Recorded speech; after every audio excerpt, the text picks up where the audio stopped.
नमस्कार, मैं हिना आप सभी दर्शकों का अपने मनपसंद अन्नदाता कार्यक्रम में स्वागत करती हूं। मिर्च की खेती अपने प्रदेश में बड़े क्षेत्रफल पर की जाती है और जिन किसानों ने इस साल मिर्च की फसल लगाई थी उन्हें इस वर्ष कम बाजार भाव मिल रहा है। लेकिन इस कम बाजार भाव के चलते भी राजस्थान के प्रगतिशील किसान लीलाधर यादव ने मिर्च की खेती करके अच्छी आय प्राप्त की है। तो इन्होंने किस प्रकार से मिर्च की खेती करके अच्छी आय प्राप्त की, आइए जानते हैं इन्हीं से।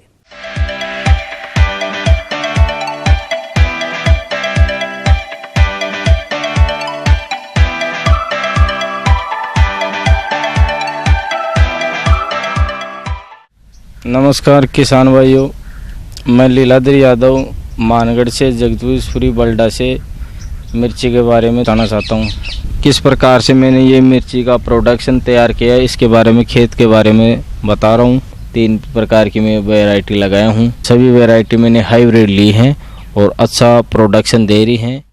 किसान भाइयों, अन्नदाता आपके लिए ऐसे ही उदाहरणीय किसानों को खोजकर आपके सामने कार्यक्रम की विशेष प्रस्तुति में उनके अनुभवों को प्रस्तुत करता है, जिससे कि हमारी इन सेवाओं का आप भी भरपूर लाभ उठाते हुए एक सफल किसान के रूप में उदाहरण प्रस्तुत कर सकें। इस कड़ी को आगे बढ़ाते हुए आज हम मिलवाते हैं ऐसे ही एक युवा किसान लीलाधर डागर से, जिन्होंने मिर्च की खेती कर रखी है और अच्छा खासा मुनाफा कमा रहे हैं। तो आइए जानते हैं इनके अनुभवों के बारे में। जनवरी में ये नर्सरी तैयार की, उसी टाइम से खेत को तैयार करने के लिए देसी गोबर 15 ट्राली 8 बीघा में और 3 ट्राली मींगन की और 3 ट्राली ही ऊन की डलवा के इसको तैयार किया। कल्टीवेटर से कटवाया, डिश वगैरह से पिलाउज और वो हलों से जोत के तैयार किया। आखिरी जुताई के समय मैंने जब मैड बनाई तो उस टाइम 15 किलो बीघा के हिसाब से तो डीएपी, 2 किलो बीघा के हिसाब से कार्बोफोरान, 10 किलो प्रति बीघा के हिसाब से पोटाश डाल के तैयार किया। तो उसमें क्या है, निमेटोड की शिकायत कम आती है। खेत तैयार करके मैड बनाई और ड्रिप से मैंने नलकियाँ बिछा के इसकी और मल्च लगाई 1 मीटर की। मैंने मैड तैयार करके और मल्च लगाई तो उसमें पहले छेद निकलवाए। छेद निकलने के बाद में एक पेड़ की दूरी 1 फुट के हिसाब से दोनों तरफ 2 लाइन ड्रिप की और इस तरीके से मैंने लगाई। मिर्ची की स्टेज 10 सेंटीमीटर के हिसाब से पेड़ तैयार हो गए और सितंबर में मैंने इसको ट्रांसफ़र कर दी थी पौध को। लगाने के बाद 20 दिन बाद में मैंने 19 आता है NPK किलो बीघा के हिसाब से लगाया। फिर 20 दिन के बाद में NPK जो 1261 आता है वो छटाया।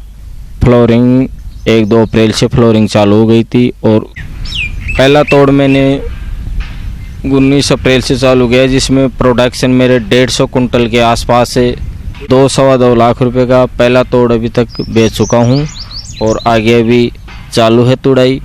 अभी दीपावली तक, सर्दी तक, उसके अलावा जो लाल का भी मैंने प्रोडक्शन लिया है वो अलग है इनसे। किसान भाइयों, अभी आपने इनके मिर्च की खेती से भरपूर पैदावार लेने के तकनीक के बारे में जाना। अब आइए एक नजर डालते हैं इनके मिर्च की खेती में लगे खर्चों के बारे में, जो इस प्रकार से है। नर्सरी मैंने तैयार की तो उसका बीज 300 ग्राम 300 ग्राम के लगभग लगा। उसका खर्चा 10-11 हज़ार रुपये के लमसम है। 10-12 हज़ार रुपये की तो मैंने ऊन डाली, 10-12 हज़ार रुपये की मींगन डाल दी और 5-7 हज़ार रुपये खेत की जुताई वगैरह, ट्रैक्टर वगैरह के और फर्टिलाइज़र के 3-4 हज़ार रुपये और मल्च लगाई 15-16 हज़ार रुपये की। इस प्रकार से मेरा टोटल कुल खर्चे 70-75 हज़ार रुपये के लगभग हुआ है। सभी वैरायटी मैंने हाइब्रिड ली हैं और अच्छा प्रोडक्शन दे रही हैं। सितंबर में लगाई थी मैंने 8 बीघा कच्ची में और 19 अप्रैल से मेरी चालू है तुड़ाई। अभी दीपावली तक, सर्दी तक आप भी इस प्रकार आगे खेती कर सकते हैं। किसान भाइयों, मछली पालन हमारे राज्य में तालाब और पोखरों में अधिकांश रूप से किया जाता है और किसान इससे अच्छा लाभ भी कमा रहे हैं।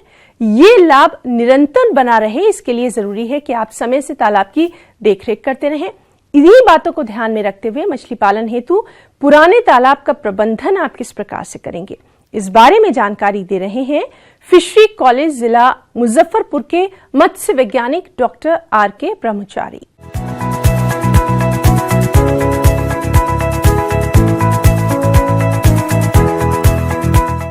मत्स्य पालक अपने तालाबों की पूरी तरह तैयारी कर लें। बहुत ही आवश्यक है तालाब तैयार होना, अन्यथा आपको नुकसान उठाना पड़ सकता है। सर्वप्रथम अगर आपके तालाब सूख गया है तो या नहीं भी सूखा हो तो तालाब का मेड़ का पहले मजबूतीकरण कर लें, और मेड़ जब मजबूत हो जाएगा तो खेत अपने तालाब को जुतवा लें और उसमें 1000 किलोग्राम गोबर अपने तालाब में छिटवा दें। किसान भाइयों, पुराने तालाबों में पानी कई महीनों तक जमा रहता है, जिसके चलते इसमें विभिन्न जलीय खरपतवार उगाते हैं, जो कि पानी की गुणवत्ता को खराब करते ही हैं, साथ ही मछलियों के विकास में भी बाधा डालते हैं। ऐसे में इन खरपतवारों का समय पर नियंत्रण करना जरूरी होता है। तो कैसे करें इन खरपतवारों की रोकथाम, आइए जानते हैं। और अगर जिनका तालाब सूखा नहीं हो वो सबसे पहले खरपतवार को नाश कर लें। इसके अलावा जलीय पौधे आपके तालाब में अगर हैं तो उसको मानव श्रम द्वारा निकलवा लें। अगर बड़ा प्रक्षेत्र है और मानव श्रम बहुत ज़्यादा लग रहा हो तो 2,4-D नामक रसायन जो तैरने वाले खरपतवार हैं उसके द्वारा उनका नाश कर लें। 2,4-D 4 किलोग्राम प्रति हेक्टेयर की दर से आप इसका छिड़काव करेंगे और इससे पानी के ऊपर तैरने वाले, सतह पर तैरने वाले सारे जलीय पौधे इससे नाश हो जाएंगे। तालाब में मछलियों के आहार की उपलब्धता बनी रहती है। ऐसे में इन तालाबों में कुछ अवांछित मछलियां एवं कीट पनपने लगते हैं, जिसे किसान खाऊ मछली के नाम से जानते हैं। ये मछलियां तालाब में रहकर कई रोगों को फैलाती हैं, साथ ही व्यावसायिक दृष्टि से डाली गई मछलियों को भी हानि पहुंचाती हैं। आप परभक्षी और खाऊ मछलियों का भी नाश कर लें अपने तालाब से, क्योंकि ये आपके तालाब में जो आप अपने बीज को रखेंगे, जो स्टॉक करेंगे, उनको खा जाएगी अथवा उनके जगह में, उनके आहार में प्रतियोगी बन जाएगी। तो इसके कारण इसका भी नाश कर लें, अन्यथा आपको वांछित उत्पादन नहीं मिलेगा आपके अपने तालाब से। जैसा कि अभी मछली संचयन का समय आने वाला है और हमारे जो मछली पालक भाई पुराने तालाबों में मछलियों का संचयन करने जा रहे हैं, वो मछली संचयन से पूर्व इन तालाबों का प्रबंधन कैसे करें, आइए जानते हैं। फिर से जिनका तालाब सूखा हुआ नहीं था, जिससे जल था और जो अपना उर्वरीकरण नहीं किए थे, वो आप अपने तालाब में उर्वरीकरण कर लें 1000 किलोग्राम गोबर डाल करके। और उर्वरीकरण के 1 सप्ताह के उपरांत आप अपने तालाब में मत्स्य बीजों का संचयन करें। मत्स्य बीज की बात करें तो अंगुलिकाएं ही सबसे अच्छा होता है, क्योंकि अंगुलिकाओं में मृत्यु दर काफ़ी कम होती है। इसके अलावा संचयन से पूर्व अपने बीजों को एक्लिमेटाइज कर लें। एक्लिमेटाइजेशन के लिए क्या है कि जो बीजों की थैलियां जो आपको प्लास्टिक थैली में मिलती है हैचरी से, वो या बीज प्रक्षेत्रों से, वो अपने तालाब में ला करके छोड़ दें और 1 घंटे तक तालाब के सतह पर उसको तैरने दें। उसके बाद थैलियों को खोलें, थोड़ी सी तालाब की पानी उसमें ऐड कर दें, लेकिन अभी तालाब में छोड़े नहीं। उसी तालाब के पानी से 2-3 लीटर पोटेशियम परमैंगनेट, 1 चुटकी पोटेशियम परमैंगनेट 1 लीटर में, तो मतलब अगर 3 लीटर पानी ले रहे हैं तो 3 चुटकी पोटेशियम परमैंगनेट। अगर आपको पोटेशियम परमैंगनेट नहीं मिल रहा हो तो 2% नमक का घोल बना लें। जो खाने वाला घर में जो नमक आप उपयोग करते हैं, तो ये 2% नमक, मतलब 1 लीटर पानी में 2 ग्राम नमक आपको मिलाना है। नमक का घोल तैयार कर लें। तालाब के पानी से ही ये दोनों दवाओं का निर्माण करें कि जो एक्लिमेटाइज्ड मछलियाँ हैं, जिसको आप अभी अपने संचयन तालाब में छोड़ने जा रहे हैं, उसको अब इसमें 1 मिनट के लिए पोटेशियम परमैंगनेट में 1 मिनट के लिए और नमक के घोल में 2-3 मिनट के लिए छोड़ दें। और इसके बाद बाल्टी को अपने तालाब में बीजों के साथ समाहित कर दें। इससे आपके मछलियों में मृत्यु दर एकदम घट जाएगी या ना के बराबर होगी। संचयन जो है या तो सुबह में करें या शाम में करें। अगर इस समय का ध्यान रखेंगे तो आपके बीजों में मृत्यु दर काफ़ी कम होगी। और शुरुआत में जो लाने में घाव वगैरह या उसका जो स्केल है वो छूट जाता है, उसके कारण घाव होने का खतरा बना रहता है। इन सब चीज़ों से आप मुक्त हो जाएंगे और आपके तालाब में शुरुआती दौर में किसी प्रकार का रोग आने से आप अपने तालाब को बचा पाएंगे। अब बिहार सहित झारखंड के कई क्षेत्रों के किसानों में मूंगफली की खेती करने की ललक बढ़ रही है। कारण है कि इसकी उपज ठीक हो रही है। पहले कम ही किसान इसकी खेती करते थे, पर अब लाभ को देखते हुए बहुत से किसान मूंगफली की खेती करने लगे हैं। किसान भाइयों, प्रदेश में मानसून आने में कुछ ही दिन बचे हैं और कई जगहों पर तो हल्की फुल्की वर्षा प्रारंभ हो चुकी है। तो ऐसे में जो किसान मूंगफली की खेती करने जा रहे हैं, वे भरपूर पैदावार लेने के लिए इसकी कौन कौन सी उन्नत किस्मों का चुनाव करें और बुआई करते समय किन किन बातों पर खासतौर पर ख्याल रखें, इसी बारे में जानकारी दे रही हैं बिरसा कृषि विश्वविद्यालय जिला रांची की कृषि वैज्ञानिक डॉक्टर शशि किरण तिर्की।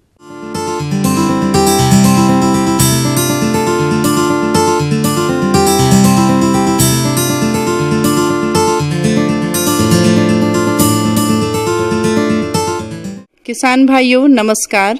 आज हम मूंगफली की खेती पर चर्चा करने जा रहे हैं।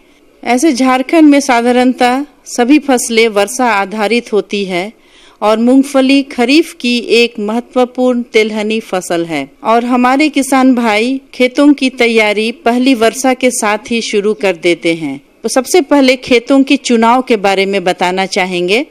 तो खेतों का चुनाव हम वैसे खेत को टाड़ जमीन को करें जहाँ की मिट्टी हल्की बलुआही हो और पानी निकास का अच्छा व्यवस्था हो, और इस खेत को हम एक जुताई करें और दूसरी जुताई के बाद पाटा चला के समतल कर दें और समतल करने के बाद में बुआई से के साथ साथ हमको कुछ उर्वरक डालने की आवश्यकता है। और यहाँ के क्षेत्रों में 25 केजी नाइट्रोजन, 50 केजी फास्फोरस और 20 केजी पोटास की मात्रा होती है।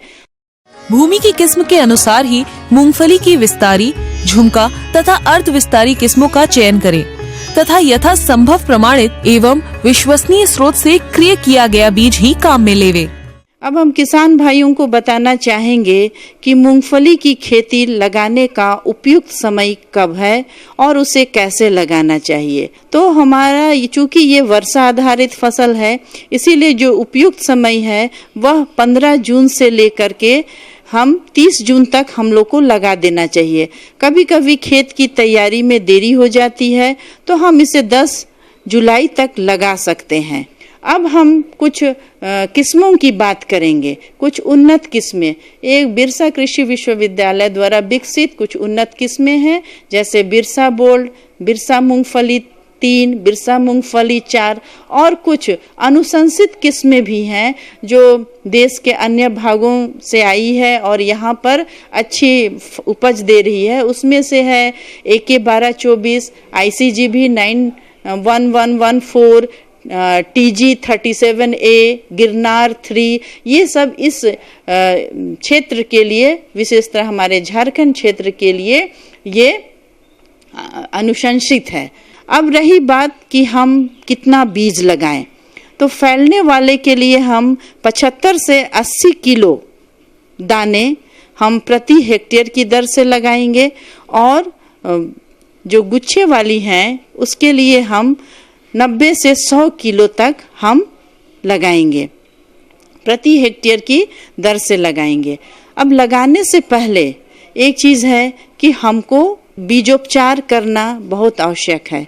तो बीजोपचार के लिए बाइवेस्टिन, सभी किसान भाई जानते हैं, बाइवेस्टिन 2 ग्राम प्रति किलो बीज की दर से यह फफूंदजनक रोगों से बचाव करता है।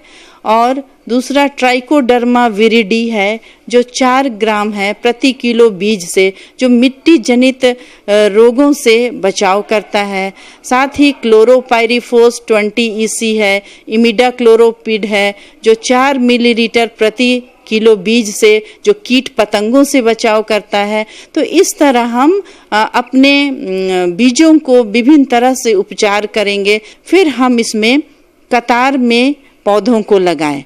तो 2 तरह के पौधे पाए जाते हैं, एक तो फैलने वाला होता है और दूसरे गुच्छे वाली होती है।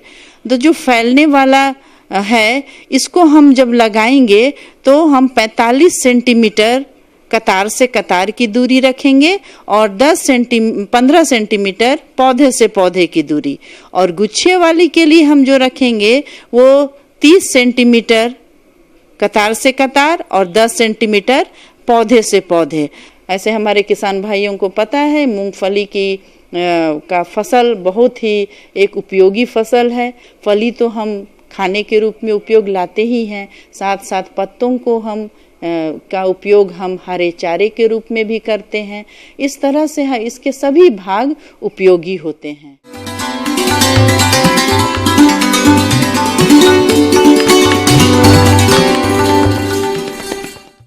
जॉन डियर अन्नदाता हेल्पलाइन निशुल्क फोन संपर्क सेवा के माध्यम से आपके द्वारा पूछे गए प्रश्नों में से एक या दो महत्वपूर्ण प्रश्न को हम अपने कार्यक्रम में शामिल करते हैं और इसी के तहत आज का चयनित प्रश्न और उसका जवाब कुछ इस प्रकार है। अन्नदाता में आज जो प्रश्न हमने शामिल किया है उसे पूछा है सैरपुर जिला भागलपुर से रंजीत सिंह ने। आप रागी की उन्नत किस्म के बारे में जानकारी चाहते हैं तो रंजीत जी आपकी जानकारी के लिए देखिए कार्यक्रम का यह अंश। रागी की उन्नतशील उत्पादन तकनीक पर जैसा कि हम सब जानते हैं हमारे बिहार राज्य में रागी अर्थात मड़ुआ जिसको हम फिंगर मिलेट कहते हैं, इसकी बहुत परंपरागत तकनीक से खेती होती चली आ रही है। कुछ प्रजातियों की बात कर लेते हैं। मड़ुआ की जो बहुत अच्छी प्रजातियां हैं जैसे कि आपका राजेंद्र कृषि विश्वविद्यालय से निकली हुई प्रजाति है RAU 8, बहुत ही अच्छी प्रजाति है।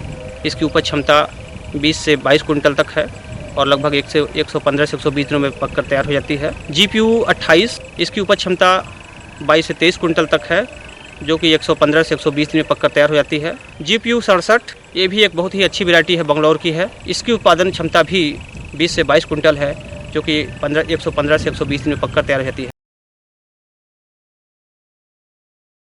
और आइए अब एक नजर डालते हैं राज्य की कुछ चुनी हुई मंडियों के प्रमुख फसलों के बाजार भाव पर।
उम्मीद करते हैं कि आज का हमारा ये अन्नदाता कार्यक्रम आप सभी दर्शकों के लिए बेहद उपयोगी रहा होगा।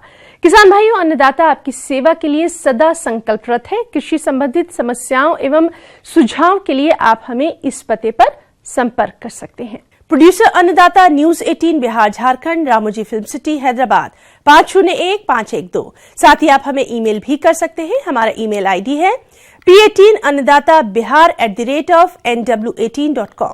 इसके अतिरिक्त आप हमें जॉन डियर निशुल्क हेल्पलाइन नंबर 180041921555 पर सोमवार से शनिवार सुबह 10 से शाम 4 बजे के बीच संपर्क भी कर सकते हैं। और किसान भाइयों, अब समय हो रहा है आपसे विदा लेने का, तो हमारी पूरी अन्नदाता टीम को इजाजत दीजिए। कल फिर आपसे मुलाकात होगी कृषि संबंधित कुछ और महत्वपूर्ण जानकारियों के साथ। नमस्कार।